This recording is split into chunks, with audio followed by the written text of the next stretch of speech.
Bonjour et bienvenue sur Lire Minute. Vous êtes-vous déjà demandé comment les plus grands écrivains du monde ont réussi à créer leurs chefs-d'œuvre? Avaient-ils des rituels secrets, des habitudes un peu étranges ou une discipline de fer absolument inébranlable? Aujourd'hui, nous allons explorer ensemble les routines d'écriture fascinantes de certains des auteurs les plus célèbres de l'histoire.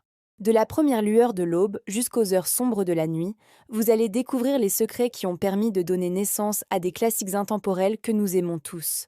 Alors, installez-vous confortablement, préparez votre boisson préférée et plongeons dans le monde incroyable des grands écrivains. Commençons par l'un des plus grands noms de la littérature américaine, le légendaire Ernest Hemingway. Connu pour son style d'écriture si particulier, concis et puissant, Hemingway avait une routine tout aussi rigoureuse. Il se levait systématiquement à l'aube, bien avant que le reste du monde ne s'éveille. Il s'enfermait ensuite dans son bureau avec un objectif clair, ne pas en sortir avant d'avoir écrit au moins 500 mots. Pour lui, la solitude et le silence n'étaient pas des options, mais des nécessités absolues pour se concentrer. Cette discipline de fer lui a non seulement permis d'écrire des classiques comme Le vieil homme et la mer, mais elle a aussi inspiré des générations entières d'écrivains à cultiver leurs propres rituels quotidiens, à trouver leur propre sanctuaire créatif. Sa méthode, c'était vraiment un mot à la fois, avec une persévérance impressionnante.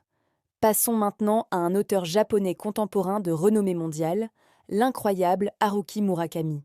Si vous avez déjà lu ses romans, vous savez qu'ils sont surréalistes, oniriques, et nous transportent dans des univers parallèles. Des œuvres comme Kafka sur le rivage ou La Ballade de l'impossible reflètent parfaitement son processus d'écriture tout aussi unique. Murakami est connu pour ses sessions d'écriture qui commencent à 4 heures du matin et durent entre 5 et 6 heures, sans interruption. Mais ce n'est pas tout.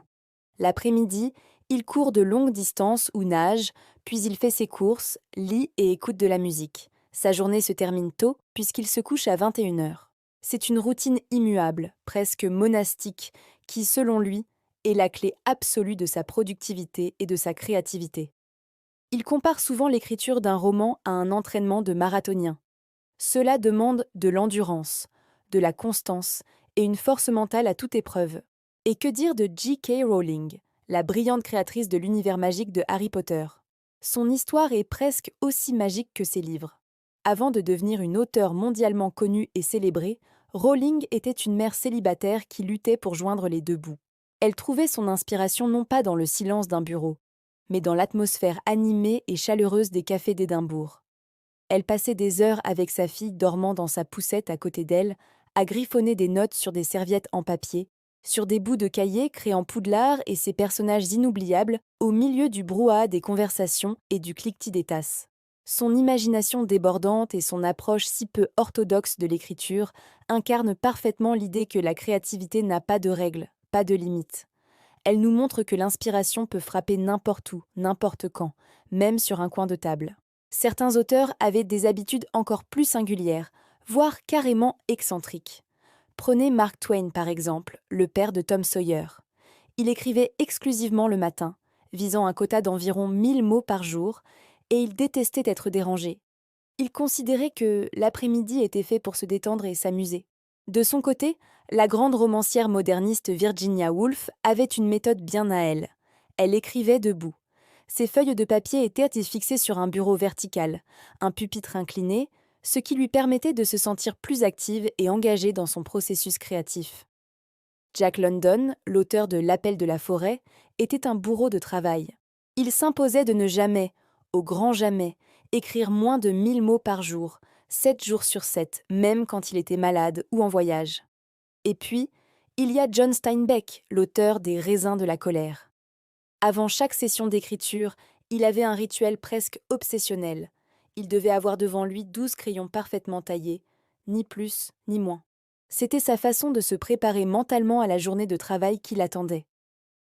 Toutes ces routines et ces environnements, parfois très différents les uns des autres, nous montrent une chose essentielle. Il n'y a pas d'approche unique pour l'écriture. Il n'y a pas de formule magique qui fonctionne pour tout le monde. Et que dire du maître de l'horreur, Stephen King? Pour lui, l'écriture est un travail à plein temps. King s'astreint à écrire 2000 mots chaque jour de l'année, sans exception, même pour son anniversaire ou à Noël. Cette discipline implacable est, selon lui, le secret pour rester en forme et ne jamais laisser la muse s'échapper. Passons à la reine du crime, Agatha Christie. Contrairement à beaucoup d'écrivains, elle n'avait pas de bureau attitré. Sa méthode la plus célèbre pour trouver l'inspiration était de manger des pommes dans son bain. C'est là que naissaient les mystères qui ont captivé des millions de lecteurs. Enfin, revenons en France avec le monumental Victor Hugo. Pour lutter contre la procrastination, il a eu recours à une méthode radicale. Il a fait enfermer tous ses vêtements pour ne pas être tenté de sortir, ne se gardant qu'un grand châle de laine grise. Isolé du monde, il n'avait d'autre choix que d'écrire pour achever Notre-Dame de Paris. Chaque auteur que nous avons évoqué a développé une routine ultra personnalisée, un système qui soutenait sa propre créativité et sa productivité. Qu'il s'agisse de se lever à l'aube comme Hemingway, d'écrire dans un café animé comme Rowling, ou de s'isoler complètement du monde comme tant d'autres, l'important c'est de trouver ce qui fonctionne pour soi. Ces habitudes ne sont pas juste des caprices, ce sont des structures qui permettent de transformer le chaos de l'imagination en œuvres d'art structurées.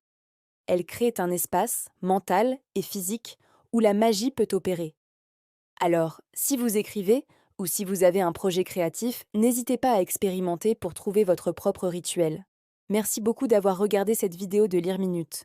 Nous espérons sincèrement que ces aperçus dans la vie fascinante des grands écrivains vous ont plu et, qui sait, peut-être même inspiré. Si vous aimez la littérature et les histoires qui se cachent derrière les livres, n'oubliez pas de vous abonner à notre chaîne pour ne manquer aucun de nos prochains contenus. On se retrouve très bientôt pour une nouvelle exploration littéraire. À bientôt!